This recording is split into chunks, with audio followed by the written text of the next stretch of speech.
the Ghost Rider incident. The CJNG is one of the most powerful and dangerous cartels in Mexican history. The United Cartels is a coalition that was formed in opposition to their control.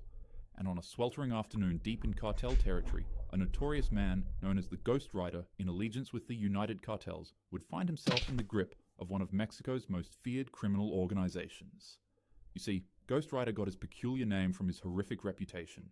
He was known for setting his victims ablaze and leaving them out in the open to be discovered. However, now that he was captured and surrounded by the CJNG, his fate became sealed long before cameras even started rolling.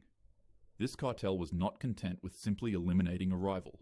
They wanted to carve a message into the eyes of each and every one of their enemies, and in their eyes, Ghost Rider's nickname provided the perfect stage for humiliation. The camera steadied on him as members of the cartel mocked the moniker he had carried, and then with a calm and chilling demeanor, they doused his face in accelerant and struck a flame. What followed was a spectacle designed not just to eliminate, but to terrify. The man's face ignited in an instant. Flames began dancing across his skin, consuming the man's head until it became unrecognizable. Bound and helpless, his muffled cries pierced the silence as the cartel stood by, watching. The man could no longer see, and his head now resembled nothing but a skull. But horrifically enough, he was still screaming. This terrible sight, paired with his nickname that once gave him power in the criminal underworld, had been twisted into a cruel, barbaric joke. The man had literally become the Ghost Rider, just in a very wicked sense. The video of the savagery spread across the dark corners of the internet, where CJNG often showcased their brutality, and for those who stumbled upon the footage, the sight was unforgettable. A man was transformed into a symbol of suffering and humiliation, and that symbol would unfortunately outlast his legacy. The bowl incident. Panic surged through the city as word spread of the grisly discovery made inside of the bag. In Los Mochis, police chased down reports of red-stained sacks dumped all over the town. Each one revealed another part of a human body, like some sort of sick, twisted treasure hunt. Inside one bag was a torso, in another bag were severed limbs.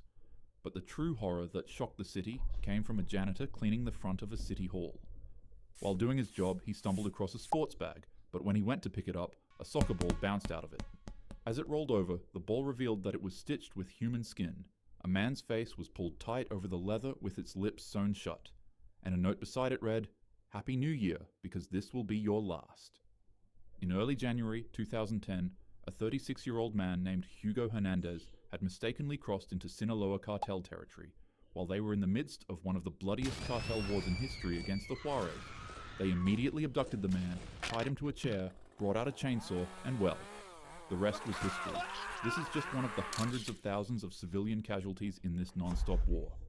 The violence is so bad that reporters and journalists stopped reporting on it because they too were brutally. Alright. Drax, the Dreaming Bull, Stizzy, Sosu Pivo, Ryder with the Gifted, and Rice_. Thank you boys, welcome back.